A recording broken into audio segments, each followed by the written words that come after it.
Hello friends, ತ್ರಿಕೋನಮಿತಿ ಪ್ರಸ್ತಾವನೆ ಈ ಪಾಠದ ಅಭ್ಯಾಸ 11.2ರ ಲೆಕ್ಕಗಳನ್ನ ನಾವೇನು ಮಾಡ್ತಾ ಇದ್ದೀವಿ, ಬಿಡಿಸ್ತಾ ಇದ್ದೀವಿ. ಈಗಾಗಲೇ ತ್ರಿಕೋನಮಿತಿ ಪ್ರಸ್ತಾವನೆಯ ಈ ಪಾಠದ ಇನ್ನಷ್ಟು ಲೆಕ್ಕಗಳನ್ನ ನಾವು ಈ ಹಿಂದಿನ ವಿಡಿಯೋಗಳಲ್ಲಿ ಅಪ್ಲೋಡ್ ಮಾಡಿದ್ದೇವೆ. ಅವನು ಕೂಡ ನೋಡಿ, ಹಾಗೆ ನಿಮ್ಮ ಪ್ರೋತ್ಸಾಹ ಹೀಗೆ ಇರಲಿ, ಇನ್ನೂ ಹೆಚ್ಚಿನ ವಿಡಿಯೋಗಳನ್ನು ಮಾಡ್ತಾ ಇರ್ತೀವಿ ಅಂತ ಹೇಳ್ತಾ ಈ ಲೆಕ್ಕವನ್ನು ಇವತ್ತು ಬಿಡಿಸೋಣ. ನೋಡಿ, tan a plus b is equal to √3, tan a minus b is equal to 1/√3 ಕೊಟ್ಟಿದ್ದಾರೆ. ಇವನ್ ಕೊಟ್ಟು ಇನ್ ಕೇಳ್ತಾ ಇದ್ದಾರೆ a ಮತ್ತು b ಅನ್ನ ಕಂಡುಹಿಡಿಯಿರಿ. a ಮತ್ತು b ಅನ್ನ ನಾವು ಕಂಡುಹಿಡಿಬೇಕು. ನೋಡಿ, ಯಾವ ರೀತಿಯಾಗಿ ಈ ಲೆಕ್ಕವನ್ನ ಮಾಡಬಹುದು ಅಂತ ವಿಚಾರ ಮಾಡಿದಾಗ, ಮೊದಲನೇ ಕೊಟ್ಟಂತ ಒಂದು ದತ್ತಾಂಶವನ್ನು ನೋಡೋಣ. ಏನು ಕೊಟ್ಟಿದ್ದಾರೆ? tan a plus B. ನೋಡಿ, ಈಗಾಗಲೇ ಈಕ್ವಲ್ ಟು √3 ಅಂತ ಕೊಟ್ಟಿದ್ದಾರೆ. ಟ್ಯಾನ್ ಅಂದ್ರೆ ಒಂದು ಡಿಗ್ರಿಯನ್ನು ಕಂಡುಹಿಡಿಯುವಾಗ ಟ್ಯಾನ್ ನ ಯಾವ ಡಿಗ್ರಿಗೆ √3 ಬರ್ತೈತಿ? ಟ್ಯಾನ್ ನ ಯಾವ ಡಿಗ್ರಿಗೆ √3 ಬರ್ತೈತಿ ಅಂದ್ರೆ tan 60 ಡಿಗ್ರಿ. tan 60 ಡಿಗ್ರಿಗೆ ಏನಾಗುತ್ತೆ? √3 ಬರ್ತದೆ ಅಂತೇಳಿ ನಮಗೆ ಗೊತ್ತಿದೆ. ಅದೇ ರೀತಿಯಾಗಿ ಇದನ್ನು ಕೂಡ ಬರ್ಕೊಳ್ಳೋಣ. ನೋಡಿ, tan a minus b. ಅದೇ ರೀತಿಯಲ್ಲಿ tan ನ ಯಾವ ಡಿಗ್ರಿಗೆ 1/√3 ಇದೆ? ಯಾವುದಕ್ಕಿದೆ? ಯಾವ್ದಂದ್ರೆ tan 30 ಡಿಗ್ರಿ. tan 30 ಡಿಗ್ರಿಗೆ ಎಷ್ಟಾಗ್ತದೆ? 1/√3 ಆಗುತ್ತೆ. ಈಗ ನೋಡಿ, ಈಕ್ವೇಶನ್ ಅನ್ನು ನೋಡಿ, tan a plus b is equal to tan 60 degree. ಎರಡು ಕಡೆ tan ಇದೆಯಾ? ಎರಡು ಕಡೆ tan ಇದ್ರೆ ಏನಾಗುತ್ತೆ? tan ಕ್ಯಾನ್ಸಲ್ ಆಗುತ್ತೆ. ಗೊತ್ತಾಯ್ತಾ? ಅದೇ ರೀತಿಯಲ್ಲಿ ಇಲ್ಲೂ ಕೂಡ tan ಇದೆ, ಇಲ್ಲೂ ಕೂಡ tan ಇದೆ. tan ಕ್ಯಾನ್ಸಲ್ ಆಗುತ್ತೆ. ಈಗ ಏನು ಉಳಿತು ನೋಡಿ, a plus b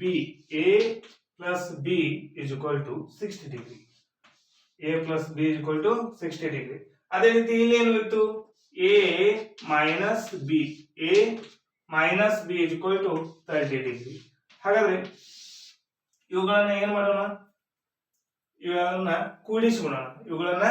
ಕೂಡಿಸಿಬಿಡೋಣ. ನೋಡಿ, ಕೂಡಿಸಿದಾಗ ಏನಾಗುತ್ತೆ? Plus B minus B cancel ಆಗುತ್ತೆ.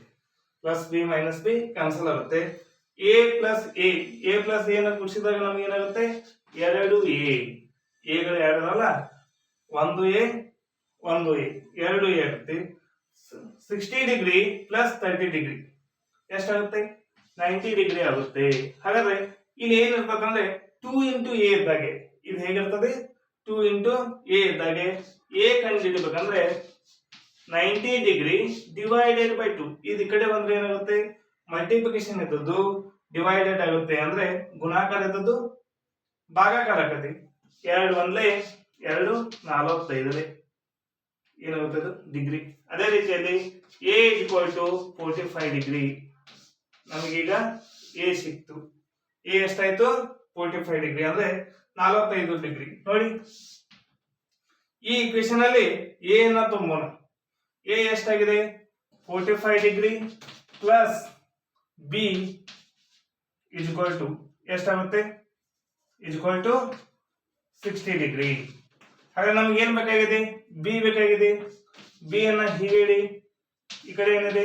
60 ಡಿಗ್ರಿ ಮೈನಸ್ 45 ಡಿಗ್ರಿ ಮೈನಸ್ ಈ ಪ್ಲಸ್ 45 ಆ ಕಡೆ ಹೋದ್ರೆ ಏನಾಗುತ್ತೆ? ಮೈನಸ್ ಆಗುತ್ತೆ. ನೋಡಿ,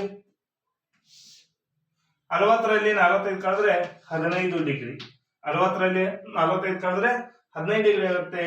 b is equal to, ಈಗ ನಾವೇನ್ ಮಾಡಿದ್ವಿ? a ಮತ್ತು b ಗಳ ವ್ಯಾಲ್ಯೂನ ಕಂಡುಹಿಡಿದಿದ್ದೇವೆ. ನೋಡಿ, a 45 degree, b is equal to 15 degree. ಇದನ್ನ ಇಲ್ಲಿ ತುಂಬಿದಾಗ 45 ಪ್ಲಸ್ 15 ಎಷ್ಟಾಗುತ್ತೆ? 60 ಡಿಗ್ರಿ ಆಗುತ್ತೆ. tan 60 ಡಿಗ್ರಿ ಅಂದ್ರೆ ಎಷ್ಟಾಗುತ್ತೆ? √3. ಅದೇ ರೀತಿಯಾಗಿ 45 ಅಂದ್ರೆ 45ರಲ್ಲಿ 15 ಕಳೆದ್ರೆ 30 ಆಗುತ್ತೆ. tan 30 ಡಿಗ್ರಿ ಅಂದ್ರೆ 1/√3 ಆಗುತ್ತೆ. ಈ ರೀತಿಯಾಗಿ ನಾವು ಲೆಕ್ಕಗಳನ್ನ ಬಿಡಿಸಬಹುದು. ಓಕೆ, ಈ ವಿಡಿಯೋ ನಿಮ್ಗೆ ಇಷ್ಟ ಇದ್ರೆ ಲೈಕ್ ಮಾಡಿ, ಶೇರ್ ಮಾಡಿ, ಸಬ್ಸ್ಕ್ರೈಬ್ ಮಾಡಿ. ಹೀಗೆ ನಮ್ಮ ಎಲ್ಲ ವಿಡಿಯೋಗಳನ್ನ ನೋಡ್ತಾ ಇರಿ. Okay, thank you.